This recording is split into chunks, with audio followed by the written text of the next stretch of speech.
Hello and welcome to the AfriCanadian Resource Center.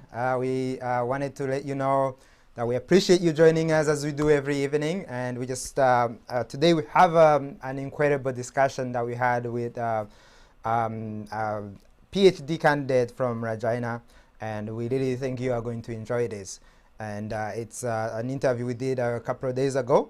We really took the time to just discuss different issues, different things, but the main focus was education and community service, and of course advocacy, which is the main work that we are doing here at the Rwandan Canadian Healing Center through this platform, the AfriCanadian Resource Center, and working to find community leaders, community aspiring leaders, as well as resources and information, bringing to you.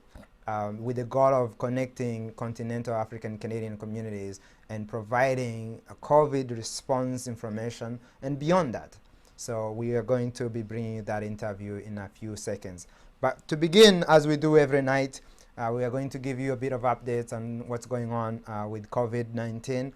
We try to cover just specifically COVID-19 news, but also we touch on other points, and that's what we are going to do here right now.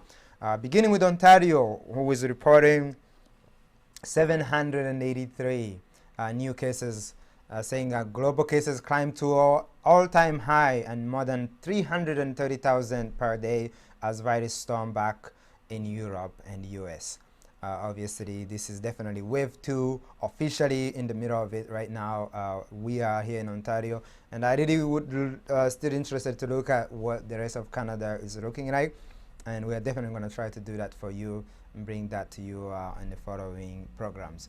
Anyways, they say that there are currently some 5,883 confirmed active cases of COVID-19.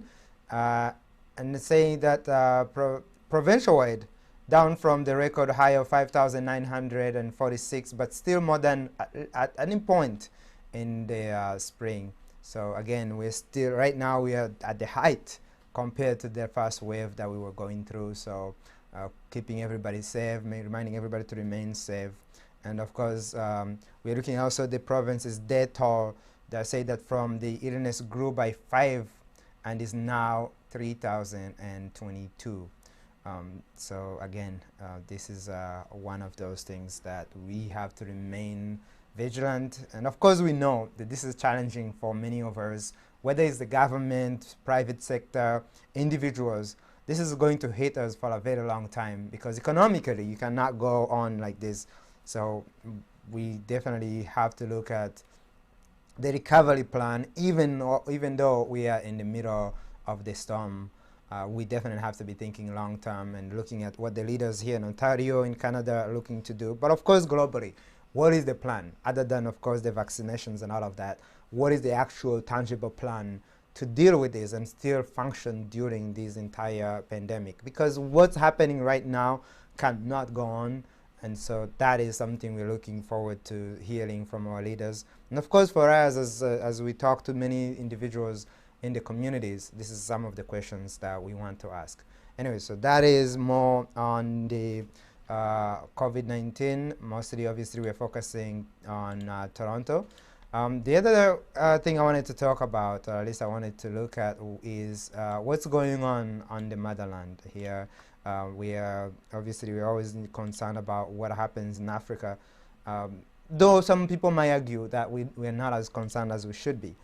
We are not as active as we should be.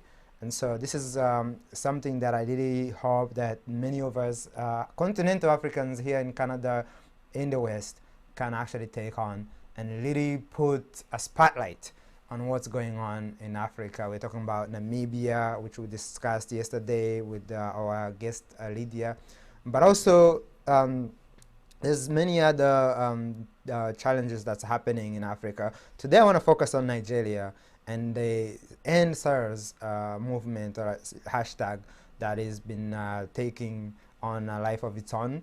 Obviously, last Friday we meant to cover this, where they said that the Nigeria's leading celebrities and activists had organized a mass protest across the cities in the country, demanding the end to police brutality. This was last Friday. And they say that the nationwide protest was supposed to start were started by an anger and outcry online by the country's young people over the claim of kidnapping, harassment, and extortion by the police unit known as the Special Anti-Robbery Squad, of course known as SARS. The hashtag #EndSARS, Stop Police Brutality, continued to trend on Twitter as young people shared their stories, photos, and videos that they alleged that showed that men in Nigeria in police uniforms were searching in cars and harassing them. And of course, this is all from last Friday. So I'm just trying to bring you back and show you what was happening from last Friday. And then, of course, this Tuesday, we had that the Nigerian government dissolved the infamous police unit pledged with allegations of extradition, killing, and abuse after days of protest against police brutality. And they said that a wave of outrage has been fueled over the last week by the emergence of online graphic footage and shared experience of abuse by the same Special Anti-Robbery Squad that is known as SARS. That was this Tuesday. Today, the outcry continues. Obviously, there has been measures by the Nigerian government to obviously dissolve this unit. But still, what I wanted to talk about, or at least what I wanted to look at, is what is going on. And I know this is naive for me. And I remember when I was about maybe like 8 years old, I always told our generation is going to do better. Because, you know, from a young age, I was always reading newspapers and listening to news, thinking about what was going on in countries like Iraq and whatever. Of course, not to escape what was close to us in Liberia, talking about Sierra Leone. Like, all of these wars have gone on forever, which is part of the reason why we have the center, the Rwandan Canadian Healing Center. And today, I mean, over time, as I grew old, I realized that this is not something that can actually change easily. But now we need to think about how are we continually doing this, you know, dealing with the same issues of our own people hurting our own people.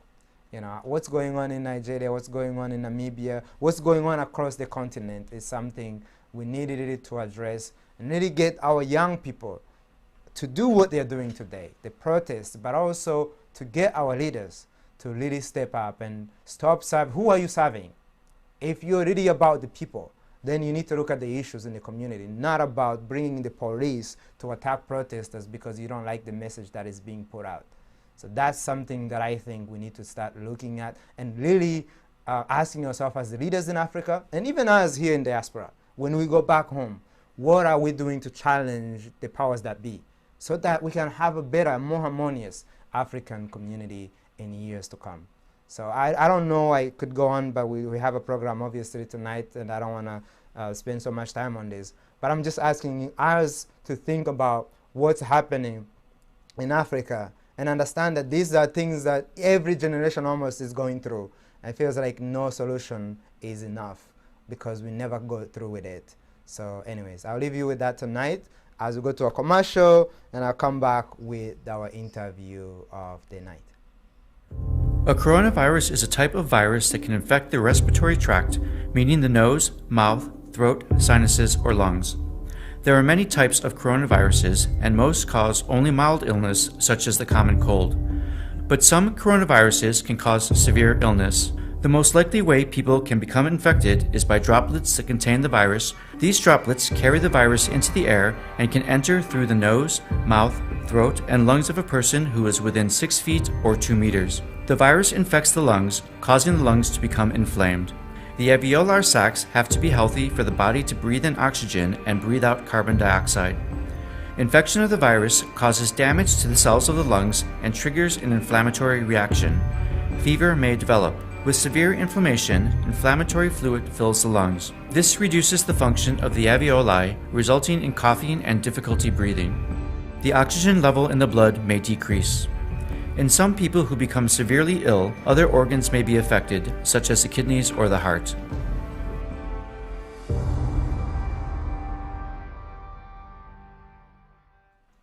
All right, welcome back. And as I told you before the break, tonight we have an interview with Juliet Bushi, who is a PhD candidate from Regina University. And she's also a resident there who is running for a board of trustee for a school there in Regina. And so we reached out to her and we wanted to talk to her about many different things, but more specifically, the things that she holds dearly, which is education, um, community service, and advocacy. And so we have this interview that we did a couple of days ago. And please sit, get a tea, just listen because I know you're going to enjoy this. Without further ado, here goes the interview.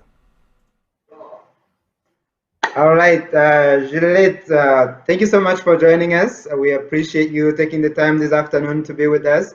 And we want to invite you to also tell our audience who you are and what you do. Thank you. My name is Juliet Bushi. I am a sessional lecturer at First Nations University and the University of Regina. I have married and I have 3 kids. I'm a very active member of my community here in Regina. I work with kids and youth as well in summer month, where we teach on when we look at anti-Black racism, education, reconciliation, as well as African literacy education, and just to build on the African diaspora identity in Canada. So I'm an Igbo woman. My husband is I'm married to a wonderful man from Botswana. So I tend to look at myself as multi-continental African woman, because I have that Southern African connection as well as my Western roots from Nigeria, and an Igbo woman. So yeah, that's pretty much myself. That's amazing. You mentioned Botswana. The other day we did a profile on Botswana, and honestly, and I'm embarrassed to say this, but I had no idea about the incredible work the country of Botswana have done over the past 100 years. And so, no, it's amazing.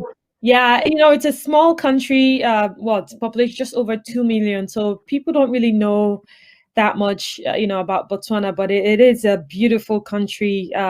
Great leadership. People are just the nicest people ever. Very hardworking, honest people. So yeah, they're amazing. I've been there once with my family, and I just loved it. We went to Gaborone, Francistown, and my Tengwe, where my husband is from. So yeah, we spent a lot of time in the village. It was great. So that's good. I think what we're gonna probably do is we'll ask you to see if you can ask your husband for us if he can connect us to a Botswana community here in Canada, because we would love to talk to them in the future.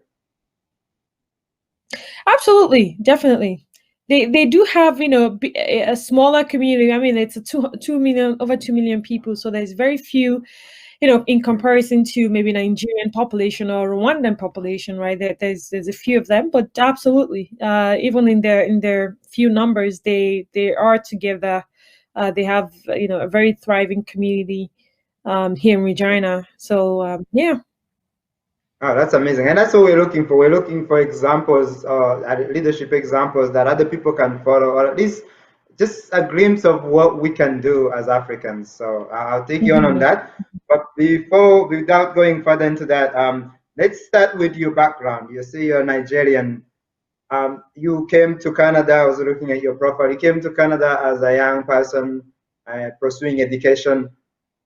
Having been in Canada for as long as you've been in Canada now, how has your experience or background as a Nigerian woman influenced the work you do? Oh, definitely. As an Igbo, I like to myself actually an Igbo woman before Nigerian. There's tons of reasons why, but I have a very strong, cultural root. My parents are very strong, traditional, cultural people.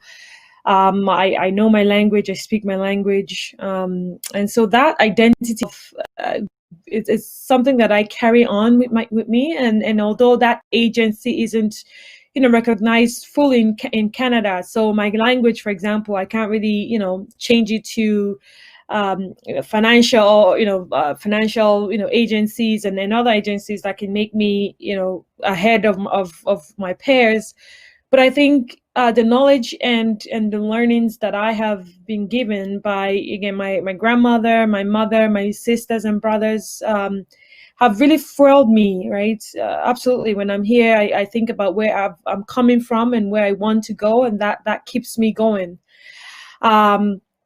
It is very important, especially for a Black woman, to and for every minoritized people, really, to understand their roots and their culture. And I think that's something that is very, very vital, especially in Canada, where you have different people from different countries, and then you get to understand the country that you've decided to migrate to, and you realize that the history is not as great as we thought it was back in Canada. And I was speaking to somebody recently, and they said, Juliet, if I knew that, Canada had such dirty history, I don't think I would be coming here. I mean, the way they treat the Indigenous people and Blacks, enslaved Blacks from the United States, in Nova Scotia and everywhere, right? It's terrible. So these are things that we really didn't know of before we came to Canada. But yeah, I have been here. I did my undergrad and master's, and now just finishing up my PhD. So I have been in school for a long time. Hopefully, I'll be done and I can face other things. But yeah, that's pretty much. Again, what fuels me really is just, again, my children. My husband is very supportive. But again, just understanding where I'm from, and my people are very strong. We're resilient. We don't take no for an answer, right? We try to do all that we can, and for the betterment of our people. And so those are some of the things that really motivate me and push me and keep me going. Yeah. And I like how you put it. You say you're an Igbo woman. And I know for many of us as Africans, we tend to say, oh, we need to stop separating ourselves from like saying, oh, I'm this or that. But for me, honestly, I appreciate and I want to know more about individual, whether it's tribes or clans or whatever, because I think that's how we know where we're coming from. What are the shoulders we're standing on? Who are our ancestors? And so the fact that you always say, okay, I'm this first before anything else. Like, I think it's important. When I came to starting this organization, one of the challenges I had was finding out who I was and trying to find out, from being Black to African to being Rwandan, what was important. And now I sort of can classify it and say, no, first Rwandan comes first, then African, then Black, and then Canadian. And I think you have to have that understanding in order to actually enter the system or the society and be effective, if you will. Yeah, and not only that too. I think if you understand the colonial history of Nigeria, and how the British, really divided everything. I am Biafran first, in fact, before Nigerian.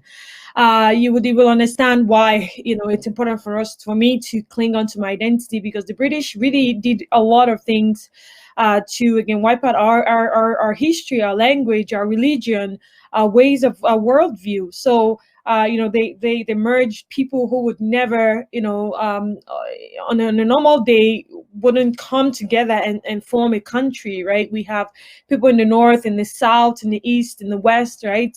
And now, I mean, with the whole NSARS, movement going on in Nigeria, there is a lot of divide, and with the enslavement of Igbo people and people from the east, there is a lot of atrocities and a lot of trauma that has happened to my people, and so it would be injustice. I would be doing myself an injustice, really, to hide that identity. I think. I wouldn't want to do that, actually, frankly speaking, because, again, of the history that my people have gone through, and the history of Nigeria, again, and how that country was formed, and the discrimination and racism and oppression that my people have faced and continuously is facing in that country and globally as well in the diaspora. I think it's very important for me to identify with my roots. So yeah. Absolutely, and I'm glad you're doing that, because I really want to encourage other people to take note from what you're doing, because honestly, it's not about, obviously we're going to talk about your work in Canada right now, and people are going to see that you're really involved here, and it's not all about your past, but you have to stand somewhere, you have to stand for something, and I really appreciate that from you and anyone who does that and say, no, I'm this first.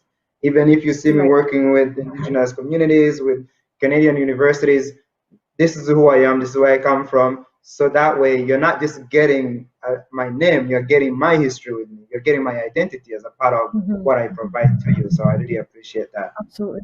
Thank you. Yeah, so yeah, my my next question to you is more about your experience as a teacher. It says that you work with teachers, like teachers who are getting ready to be teachers and the actual teachers. What has been your experience working with teachers in terms of looking at the system that our children are entering into? Do you feel like the teachers are prepared for what we are asking them to do? Well, first of all, I think the first thing that I noticed working with pre-service teacher, and I want to thank again my supervisor for giving me that opportunity to do so, but something that I noticed was the whiteness in teacher education. Okay, in a semester, if I find maybe 3 students who are of color, right, say Black or Asian or indigenous, that is a lot, right? The whiteness, so it's a predominantly white profession, and that's a struggle, right? That's a challenge, because our community, our schools are becoming more diverse, right? Students need to see people that look like them in those positions. My children need to be able to see, Black women and Black men who are their teachers and principals, and it goes a long way, right? But that we're noticing that, again, a very, very few percentage of teachers are Black, especially in the prairies. I'm not sure about Toronto or Ontario or other places, but in the prairies, it's a predominantly white profession. And so that's one thing that I noticed in the first place, and then the second is the lack of resources and the lack of awareness of the diverse or different races. So, for example, for Black people, right, the curriculum really in the prairies here hasn't done us the best justice, really, in terms of creating that awareness and really looking at our history. That, look, we have been here for over 400 years in Canada. That history has been silenced. It has been oppressed. It has been erased in most syllabi, I should say, and that's something that we need to work on. And that's, again, one of the reasons why I am, like you said, my work, hopefully, with the school board, it's something that I want to incorporate. Again, in Saskatchewan, for example, we have farmers who moved in 1901 from Oklahoma and settled in smaller towns in Saskatchewan. We don't know about that. I was talking to one teacher, a Black teacher, actually, in summer months, and we were doing some work together, and he said, well, Juliet, I didn't know that these things actually happen until I decided to look further into details, and thank you for even bringing this up, because when I went to school here, we never heard anything about Black people in Saskatchewan, right? We never heard anything about Black settlers in Saskatchewan. But where are they? They're all gone, right? The government had policies to put on head tax for each of them, and for Asians that were here, right? Again, these are some of the assimilation and colonized policies to, again, to continue to oppress and push Black people out of Saskatchewan. So if you're a Black person, at one point you had to pay extra taxes on your head because you were Black. At one point as well, they had the Anglican Church as well as the KKK involved in making immigration laws, immigration policies in Saskatchewan. And these were, again, predominantly affecting Black and Asian migrants in Saskatchewan. So we don't know about all these things, right? And again, moving on to teacher education, there is a huge gap between, again, what is being taught and what, what the reality is in schools, right? Teachers are coming to school and realizing that, oh my God, I'm not teaching in a predominantly white school anymore, right? We have at least 30-20% Black kids. What am I supposed to do with them, right? They are clueless what to do with Black kids. Most times, again, I've had parents complaining about the teachers, where they're more likely to, teachers are more likely to, stereotype and diagnose, right? Oh, this one has ADHD, or this one is very difficult and very challenging, and so on, just because they don't really know how to work with Black kids. And I can tell you a few of my friends, a few people who have Black kids, or Black parents who are frustrated with the system. They have moved from one school to another. They have complained, nothing is being done. The school administrator is another challenge on its own, right? Not knowing how to handle cases of racism and discrimination. And most times, they put on the colorblind ideology. Well, it's not racism. This person is just not tough enough, right? Well, they just insulted him. Well, just get over it, or talk back at them. But our kids are not like that. We understand that there are consequences. We don't go and look at people and insult them or call them big head or whatever, right? A friend of mine, again, their daughter was called, had a beautiful hairstyle, braids on the bus. She was made fun of and was called, a kid had told her that she had a pineapple head, right? Our kids don't do that. We don't go out and call people, names because they look different than us, right? So how come we get to bear that burden of other kids, especially white kids, right? Talking down on our kids, and when we complain, they say, well, it's not bullying. This kid is just mean. Okay, how do you differentiate bullying and being mean? So teachers are ill-equipped.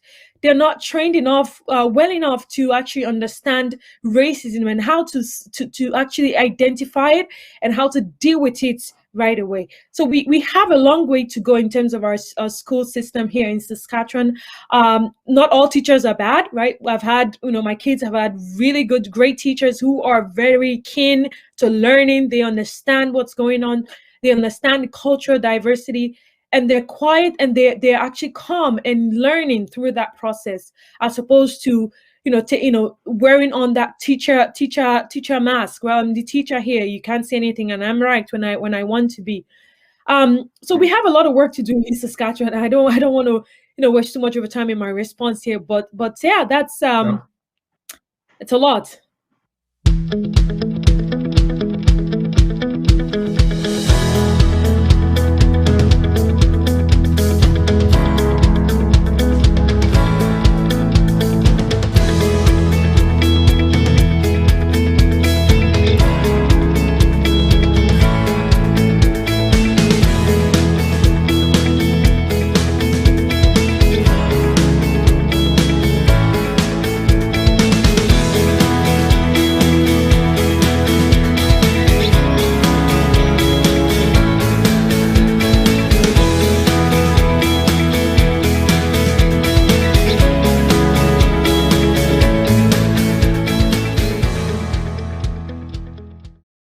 A message from the Government of Canada.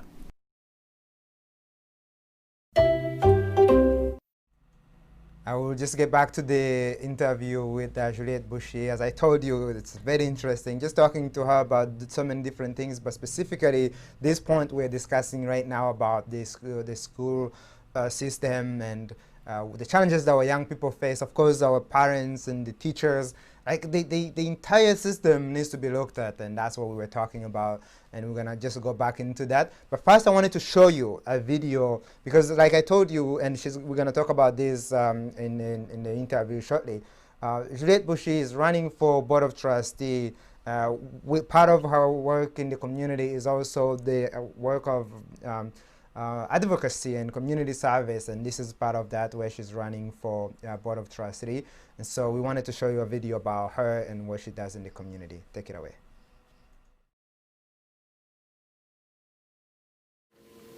Tansei, hello, and bonjour.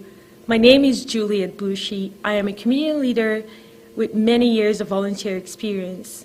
As a sessional lecturer at First Nations University and the University of Regina of over 8 years, and a PhD candidate in curriculum and instruction in the Faculty of Education, has really allowed me to work with parents, students, pre-service teachers, and teachers.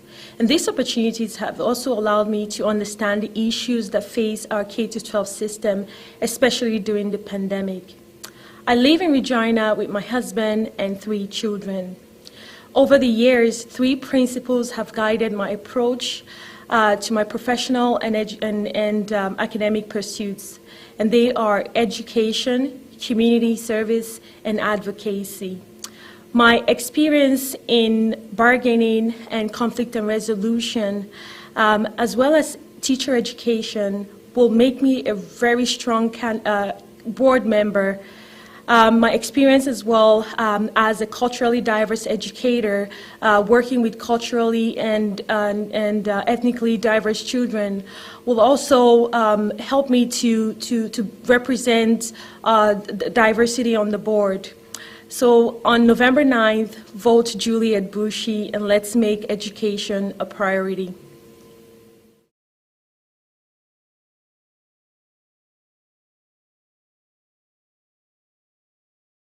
I think for me, you have so much to say, and I wanted to respond to, I feel like I could respond to everything you're saying, but obviously it's so much, and we might not be able to do the rest of the interview, because to me, that's a key point as far as where do we go as a country here in Canada, right?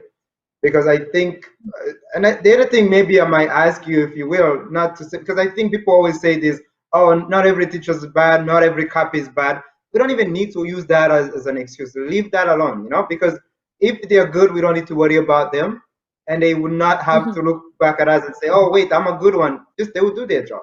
I think we need to focus on how the system is oppressing our young people. And that is not a Saskatchewan issue, to be honest with you. It is a Western issue. Here in Toronto, we have these issues, huge. And a lot of the time, when we complain, or when parents complain, usually teachers give the same exact excuses, instead of looking at it and saying, no, that's a privilege these white kids have that black kids will never have in this Western society. And then, of course, it goes back into self-hate, because for many of our young people, when you say something like that, they don't look at themselves and say, oh, wait, but I don't care what you say. It might look like whatever, the mango head. It might look like that, but it's still beautiful. They can't see that because the media, everything they see shows them that it's not. So it's like we're doing a lot of work. You're doing a lot of work at home to lift your kids up, to raise them, and to make them look as they're supposed to. And then somebody at school, somebody in the media says, you know what? No, that's still ugly. And so to me, that's a privilege, and we need to take that card away from the teachers.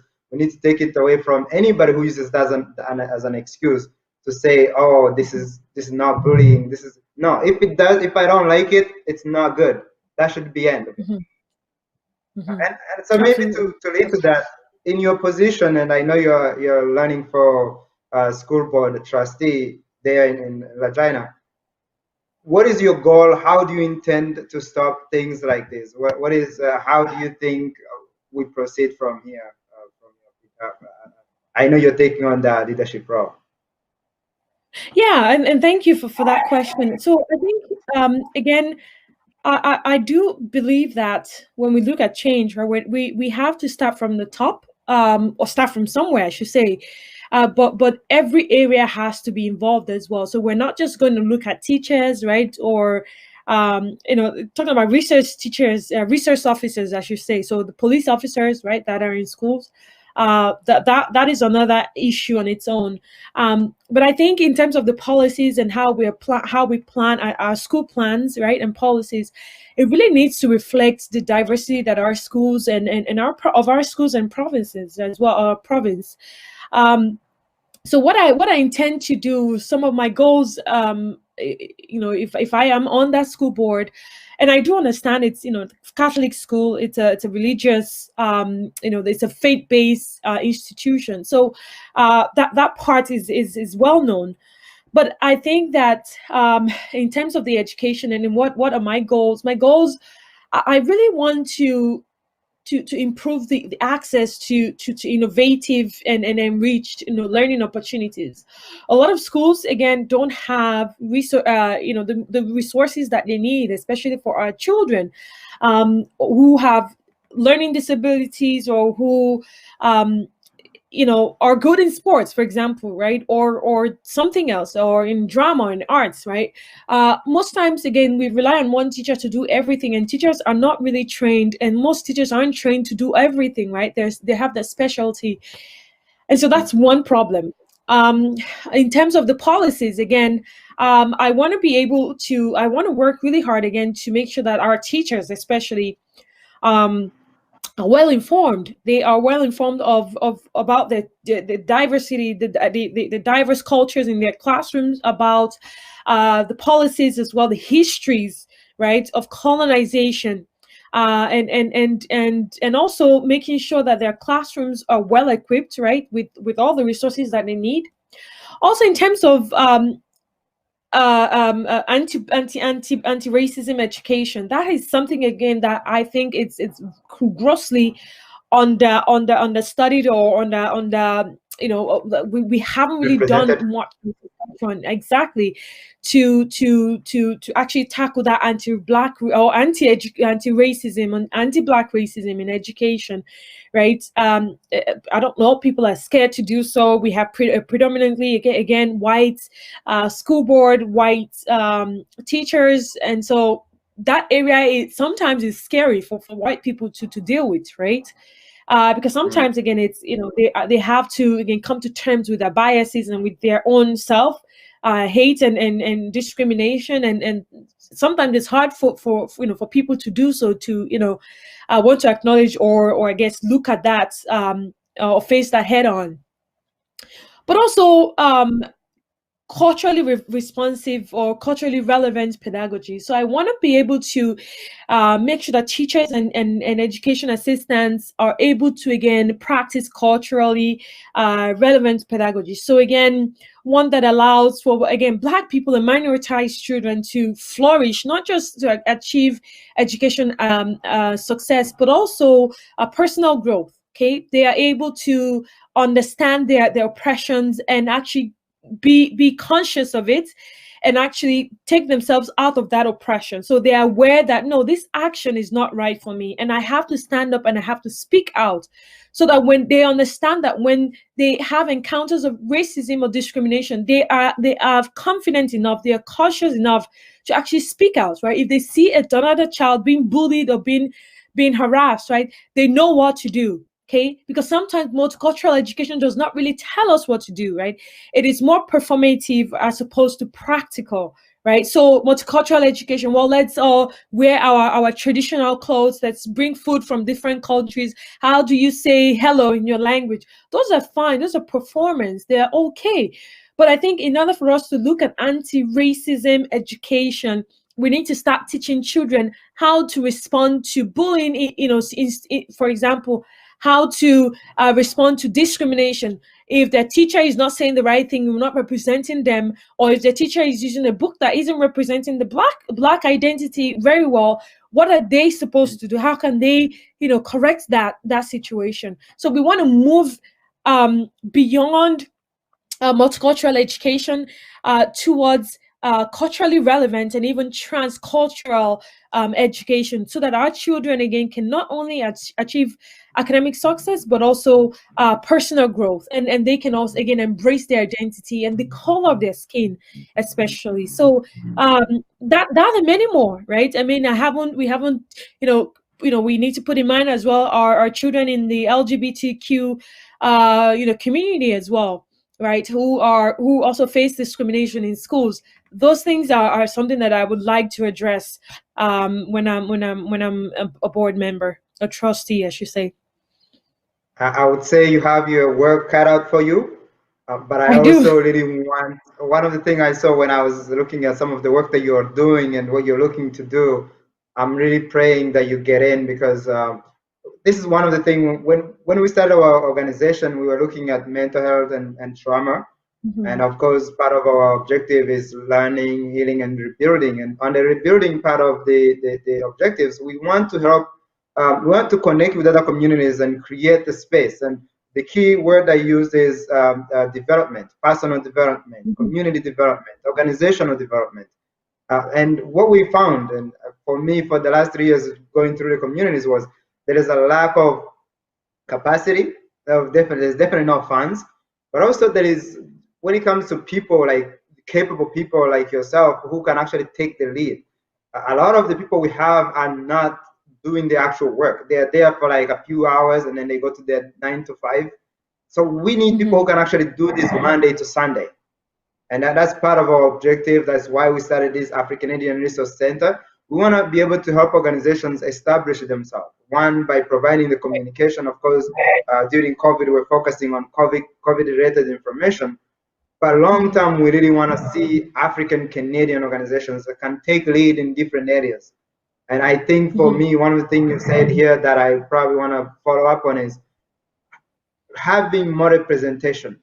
You know, having like you in the school trustee area or as a teacher, or even looking at teachers in general. And in Toronto, it's the same issue.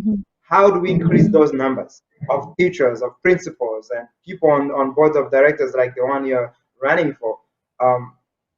For us, we're doing our part in connecting this, but how do you think we do that? How do you think we increase our numbers, at least to represent the percentage of our people here in Canada? That's a brilliant question. I wish I have all the answers to that. I will be changing a lot of things too in Regina, but I think we need to. There is a lot of hopelessness, right? Most people have given up on the teaching profession, right? Back in my country, in Africa, in Nigeria, I'm sure most African countries, teachers don't make that much, right? They're poor. Right. And so there's that ideology of what a teacher is and what they do and how they don't get paid, right? Salaries. And this is not just in Nigeria, it's in many African countries. And that's that hopelessness that people have sort of grown to understand and to embody. Well, luckily, that's not so in Canada, right? And we need to really think about education differently, okay? And you're right, funding is a big problem. I know for myself with my organization, funding has always been a challenge. I have applied to many organizations. I think maybe 2 or 3 of them are the ones that actually understand what I was trying to do. One of them is actually the Multicultural Council of Saskatchewan, MCOS, where the director actually sat with me and said, Juliet, what do you want to do? And I sat with her and I told her, this is what I want to do. And she goes, oh my God, this is something that we need in this community. Here is this amount. We don't have enough money, but this is what we can give to you. And in some cases, in some summer months, I had to even use my own money to pay my youth, as my teachers as well, because parents need their kids into this program. They see the value of it. I don't want to charge parents because it's a not-for-profit organization, and I know the parents that we have, right? Most of them have 3-4 kids, and I as a parent myself, the goal was to even make this program free of charge for our parents, for our students as well. So I really worked really hard to make sure that, again, even though they were paying money for membership fee, it was something that was beyond affordable, right? It was the lowest, in the province. But you're right. There's that disconnection again from the work that we do and the policies that are being made and the funding as well that are available to programs as well, right? You might have programs that are available, and I'm not saying, those programs aren't worth it, but, you're more likely to have programs that are performative, right? That can showcase, how people dance and how, Saskatchewan is a great community, how we can come together and eat food. And that's fantastic. But again, like I said, we need to move beyond that. And so our policymakers may not understand it, right? I know of a lot of organizations in Saskatchewan here who are run by family members, right? They take up the burden of it, right? We have youth as well who are displaced, or youth who really need that mentorship and that coaching as well that they can't get from Open Doors, for example, which is our immigrants center here, right? So at the end of the day, all of these, ethnic organizations or, cultural organizations are having to take on more than they can chew with less funding. So people don't want to do that. I need to pay my bills. I need to take care of my kids. My children have to be clothed, right? They have to, they need clothes on. They have to be sheltered, and all of these things. We have to be in touch with reality that it is impossible for us to do this work and expect to actually survive, from it. It is impossible. And so we've talked about this as well. I know of a few elders who have met with governments to complain about this. This is part of our problem is funding. We don't have funding.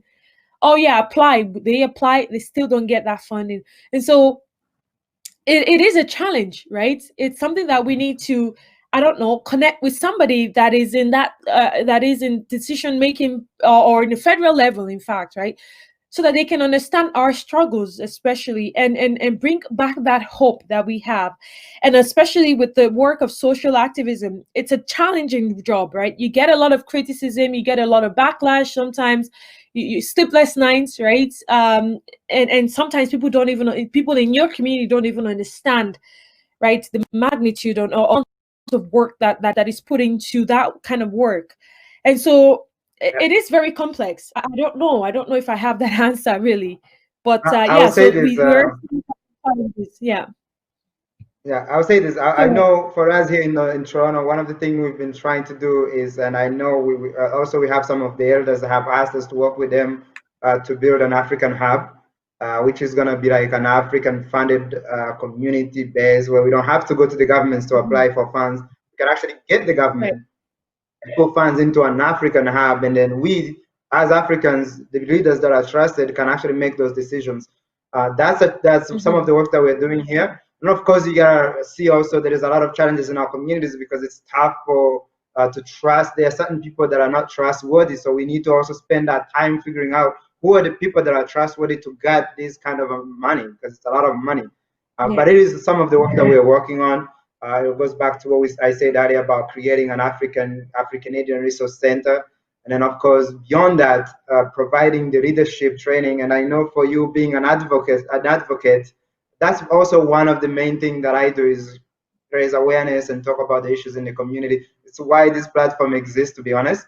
So there is a lot of work that we can do and we are doing individually. But you're right, it is heavy. We do a lot of the work that we put in, we can never get reimbursed for.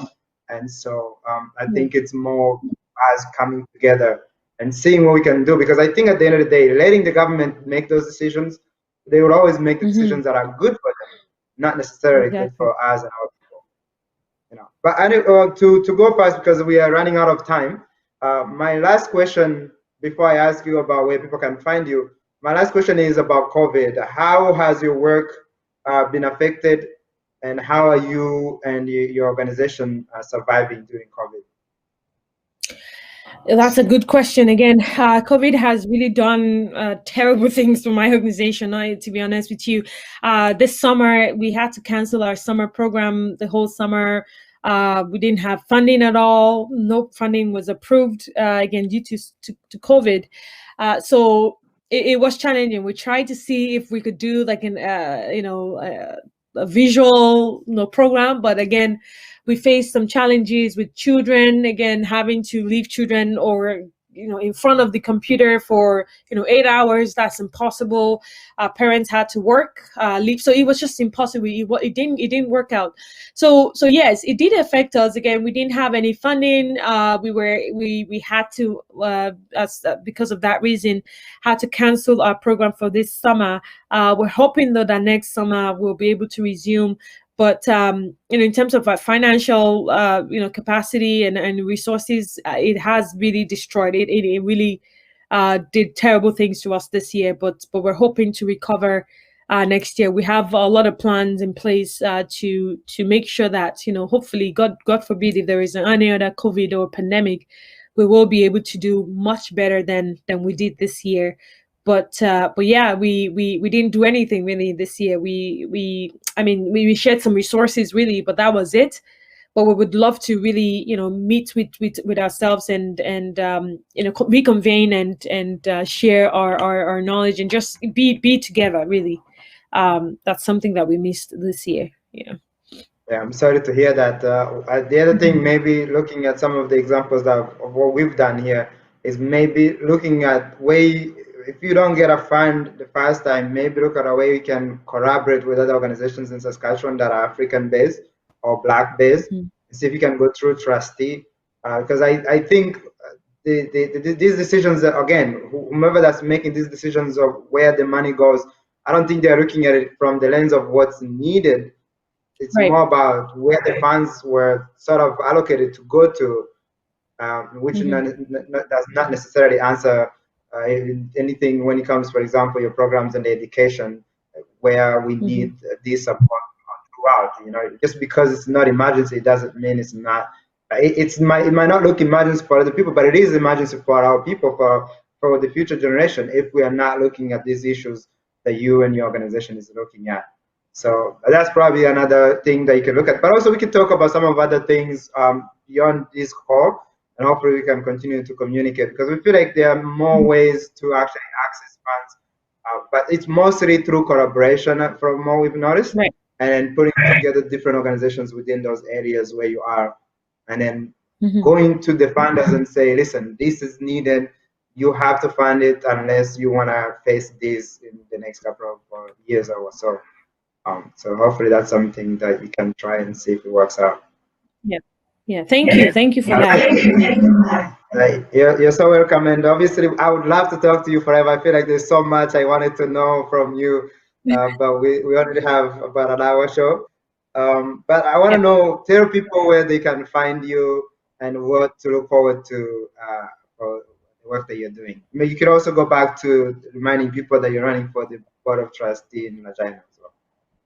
Yeah, thank you. Yeah, so I am running for the Board of Trustee in the separate school division, in the Catholic Regina Catholic School Division. You can find me, or if you can learn more about me by visiting my website, votejulietbushi.com. My email address as well is jtbushi at outlook.com. And just go to my website. You can see, learn more about the work that I do. You can also check out Canahari, so Canahari, Canahari Multidisciplinary Summer Programs, which is a non-for-profit organization that I run here in Summer, myself and a few other very intelligent Black youth, where we work with children, school-age children. So that's, again, another work there that we do. So definitely, spread the word out, visit my website, and hopefully we can, get in touch and, collaborate. Thank you so much, Juliet Bushi. I really, like I said, and I mean this, I really want to continue talking to you, because there's so much. We talk about resources and people think about money and research and stuff, but for me, individuals are resources, and you are definitely one. And the fact that you are in Saskatchewan, in Regina, where there is not that many people of our African descent people, is even more important for us to continue to stay in touch with you. So thank you so much for joining us, and we look forward to having you on again. And we're definitely going to share this, and we hope to have you succeed with your campaign running for the Board of Trustees. Thank you so much. Thank you. Thank you. Thank you.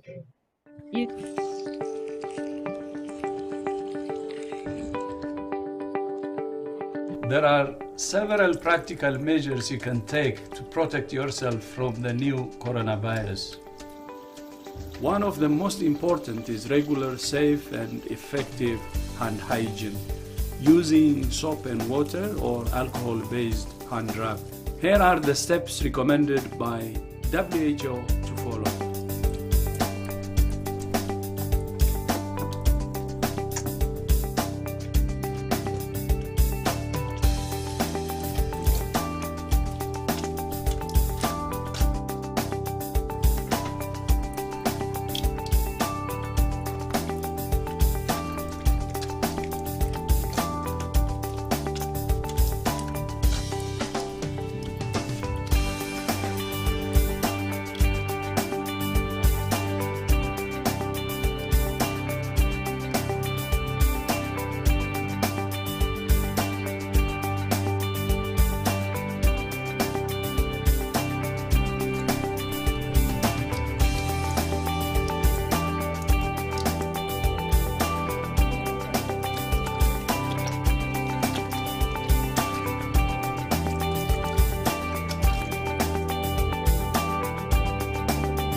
have safe and clean hands anywhere.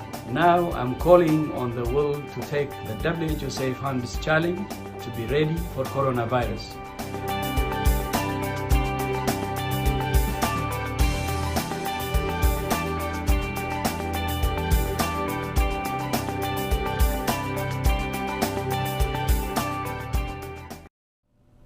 So today I wanted to talk about education, community service, and advocacy. Obviously today's program we're focusing a lot on those three things. And one of the things that the Rwandan Canadian Healing Center have done, if you look at the program that we ran last year, these past few months, it was more about focusing on development. And when we talk about development, we're talking about individual development, we're talking about organization development, but we're also talking about community development. And a part of that, the biggest component of that is education. And so our guest today, Juliet Bushi, obviously has focused her time in education, and she's running to also be on board of trustee in Regina, Saskatchewan. And she inspired me today to talk about education. And because I think most of the time we think of education, we think about the academic education, which is good, it's important. That's one of the ways we get to advance as a community. But the other thing that we don't look at is what level, what kind of education are we actually giving our children? Because if you listen to the interview that I did with Juliet, one of the things that she goes back to a lot is the lack of representation. Meaning, we are receiving what I usually call Western education. And so many of our people come here and they study, they have these high levels of educations, but really it's almost like putting a European into an African body, because we lose the values, we lose the African values that we are supposed to bring with us, that we're supposed to develop with in order to actually go back and change our communities, whether it's here in Canada or back home in Africa. And so today I want to challenge you once again. And I want to hopefully do this every once in a while, where I challenge you to look at what you're calling, the things that you're calling, or the ways you're approaching certain things in your life. Today I want to challenge you to look at the level of education that either you are receiving or that the people around you, your children, your family members are receiving. And really ask yourself, is it the best education that you can give to yourself, to your people? And remember, education, if you go back to the original word of what it means, the original word educare, meaning bring out that which is within. How many of us are really doing that? How many of us are really truly doing that, bringing to us your uniqueness? Like, how many of us go into the education system and come out of it with more to give to the world? Instead of, because I think what we have done, because of the Western style of education, a lot of it is training. And it's fine. When you're trained, you're skilled, you have the ability to do things that other people can't do. But I think we forget about the important part, that ours, the soul, the person that we are. And so when we receive the education, with that, I think once you take that journey, then you also begin to do the work that we're doing, which is the community service work. And looking at the things that are missing and really challenging the system and do the work that our guest today, Juliet Bushi, and myself here at the Rwandan Canadian Healing Center are doing, which is to provide a level of advocacy, advocating for our people, advocating for the issues that we care most about. So that's my challenge to you today. Take a look at the education that you're receiving, that you received, that the people around you are receiving, and ask yourself, is this the best we can do? Or can we do more? Thank you.